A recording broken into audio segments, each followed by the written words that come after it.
হাদিসটা আপনাদেরকে পড়ে শোনাই। হাদিসটা কি শুনবেন? হাদিসটা শুনতে রাজি আছেন আপনারা? এই হাদিসটা বুখারীতেও আছে, মুসলিমেও আছে। মিশকাত শরীফের 4628 নম্বর হাদিস। মিশকাত শরীফ খুলে দেখবেন 4628 নম্বর হাদিস। এই হাদিসের ভিতরে হযরত আবু হুরায়রা রাদিয়াল্লাহু তাআলা আনহুর পক্ষ থেকে হাদিস।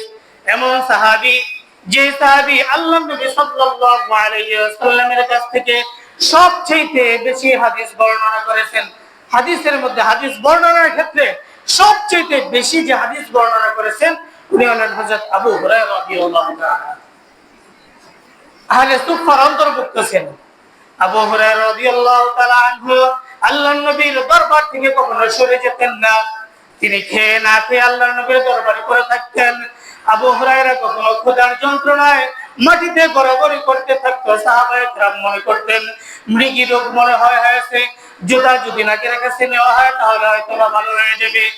আবু হুরায়রা রাদিয়াল্লাহু তাআলা বলেন, ও সাহাবীরা শুনো, ও আল্লাহর নবীর সাহাবীরা তোমরা শুনো, আমার ক্ষুধার কারণে অবস্থাটা হয়েছে, আমার কোনো মৃগী রোগ নাই, কোনো সমস্যা নাই। আমি দীর্ঘ সময় যাবত খাই না, কয়েকদিন যাবত খাই না। কেন খাই না? এটার কারণ হলো আমি যদি আল্লাহর নবী সাল্লাল্লাহু আলাইহি ওয়াসাল্লামের দরবার থেকে চলে যাই আর ওই মুহূর্তে যদি আল্লাহর নবী সাল্লাল্লাহু আলাইহি ওয়াসাল্লাম কোন একটা হাদিস বলে ফেলেন আর আমি আবু হুরায়রা ওই হাদিস থেকে মাহরুম হয়ে গেলাম। এজন্য আমি আবু হুরায়রা আল্লাহর নবীর দরবার থেকে না আসার কারণে দীর্ঘ সময় পর্যন্ত আমার পেটের ভিতরে কোনো খানা পড়ে নাই, ক্ষুধার যন্ত্রণায় আমি আবু হুরায়রা মাটির সাথে ছটফট করতেছি, মাটির সাথে গড়াগড়ি করতেছি, আমার কোনো মৃগী রোগ হয় নাই। এমন সাহাবী, যে সাহাবী রাসূলের জামানায় আহলে সুফফাতে থাকা অবস্থায় খানা পাইতেন না, ওই সাহাবীর শেষ জীবনের ঘটনা হলো আল্লাহ রাব্বুল আলামিন তাকে এত পরিমাণ সম্পদ দান করেছেন, রেশমি রুমাল দ্বারা আবু হুরায়রা রাদিয়াল্লাহু তাআলা আনহু তার নাক পরিষ্কার করেছেন। যে রেশমি রুমাল, যে রেশমি কাপড় আমরা পরার জন্য কত আগ্রহী, হ্যাঁ, সেই রেশমি রুমাল দ্বারা, রেশমি কাপড়ের রুমাল দ্বারা আবু হুরায়রা নাক পরিষ্কার। আল্লাহ তাআলা এত সম্পদ দান করেছেন। শুরু জামানায় কষ্ট করেছেন, আল্লাহ রাব্বুল আলামিনের হাবিবের জবান থেকে হাদিস শোনার জন্য তার দরবারে পড়েছিলেন। এমন সাহাবী আবু হুরায়রা রাদিয়াল্লাহু তাআলা আনহু থেকে বর্ণিত হাদিস। عن أبي هريرة رضي الله تعالى عنه أنه قال قال رسول الله صلى الله عليه وسلم خلق الله آدم على صورته। আল্লাহ রাব্বুল আলামিন আদম আলাইহিস সালাতু ওয়াস সালামকে আদমের সূরতে, যে সূরতটাকে আল্লাহ তাআলা দিয়েছেন, যে আকৃতি, চেহারার যে আকৃতি, শারীরিক যে গঠন, এই গঠন দিয়া, আকৃতি দিয়া আল্লাহ রাব্বুল আলামিন আদম আলাইহিস সালাতু ওয়াস সালামকে সৃষ্টি করলেন। অতুলুহু 60 বিরাআ। আদম আলাইহিস সালাম কত হাত লম্বা ছিলেন? কত হাত? 60 হাত। কয় হাত? 60 হাত। অতুলুহু 60 বিরাআ। কত হাত লম্বা? মনে রাখতে হবে। যদি আপনাকে জিজ্ঞাসা করে, বিধর্মী একজন আপনাকে জিজ্ঞাসা করলো তো আদি পিতা আদম সে কতটুকু লম্বা ছিল বলো?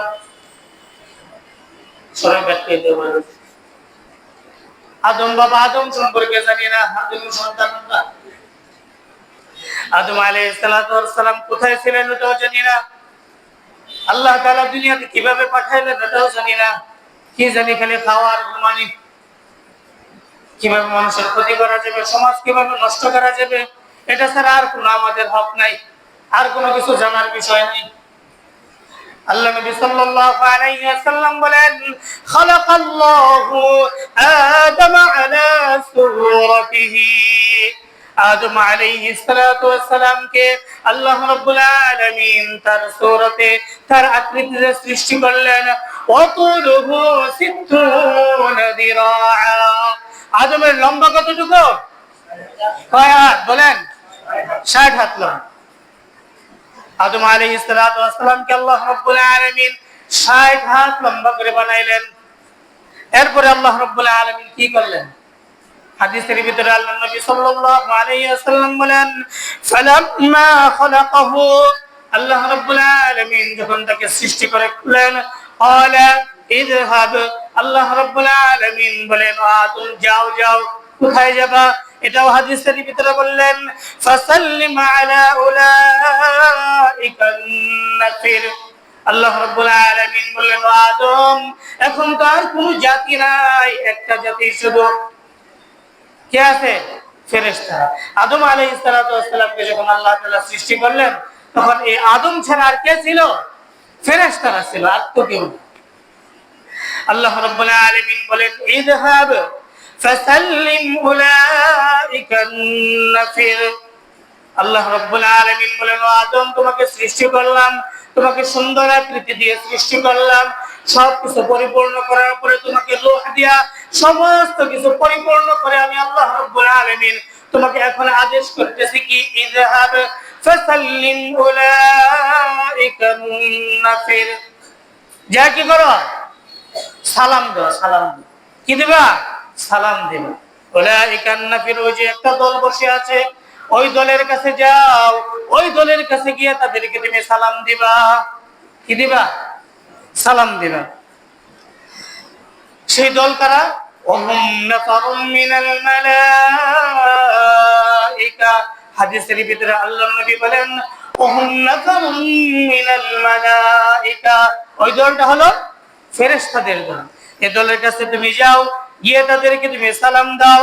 সালাম দেওয়ার পরে হুম জুলুসুন, তারা দাঁড়ানো অবস্থায়, ফেরেশতারা কি অবস্থায় ছিল? বসে তারা আল্লাহ তাআলার তাসবিহ তাহলিল করতেছিল।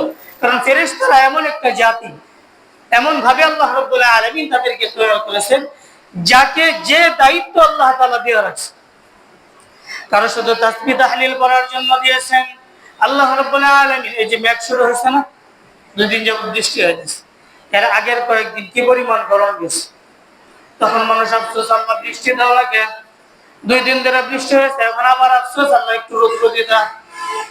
আল্লাহ কোন দিকে যাব? বৃষ্টি দিয়েও শান্তি নাই, একটু রৌদ্র এটা দিয়ে আল্লাহ শান্তি। এই বৃষ্টিকে পরিচালনার জন্য আল্লাহ রাব্বুল আলামিন একজন ফেরেশতা রাখছেন, মানুষের জান কবজ করার জন্য ফেরেশতা রাখছেন, ওর সাথে আরো হাজারো ফেরেশতা তার দায়িত্ব আল্লাহ রাব্বুল আলামিন দিয়ে দিয়েছেন। কাউকে আল্লাহ রাব্বুল আলামিন আপনার আমার আমলনামা লেখার জন্য 2 কাঁধে বসাই দিয়েছেন। 2 কাঁধে 2 জন ফেরেশতা আছে না, কিরামান কাতিবিন ইয়ালামুনা মা তাফআলুন, মিয়ানে আশিক মাশুক রঙ্গি, কিরামান কাতিবিন রাহাম বি খবরনিস। আল্লাহ রাব্বুল আলামিনের সাথে তার বান্দার কি সম্পর্ক হয়? বান্দা যখন আমল করতে করতে, বান্দা যখন আল্লাহ পর্যন্ত পৌঁছে যায়, আল্লাহর পরিচয় যখন বান্দা পেয়ে যায়, সে যখন ফানা ফিল্লাহ হয়ে যায়, আল্লাহর মারিফত যখন অর্জন করে, কবি বলেন ওই সময় তার পরিস্থিতি এরকম হয়, আল্লাহর সাথে তার যে ভাবটা তৈরি হয়, কিরামান কাতিবিন রাহাম বি খবরনিস, 2 কাঁধে যে 2 ফেরেশতা আছে, আপনার আমার আমলনামা লিখতেছে, আপনি আমি 24 ঘন্টা কি কাজ করতেছি, এদেরও কোনো কি থাকে না, খবর থাকে।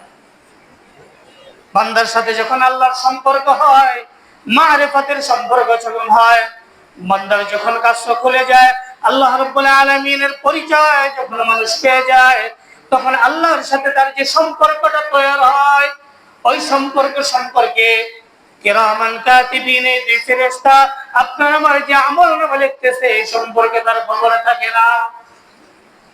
কেউ আল্লাহ তাআলার মারিফত পায়, আর কেউ আল্লাহ তাআলার পক্ষ থেকে এরকম পায় যে তারা মরার পথ খুঁজে পায়। কেউ পায় মারিফত, আর কেউ পায় মরার পথ। মারিফত পায় ওই সমস্ত ব্যক্তিরা যারা পরিপূর্ণ খাস আল্লাহ ওয়ালা, তারা পায় আল্লাহ তাআলার মারিফত।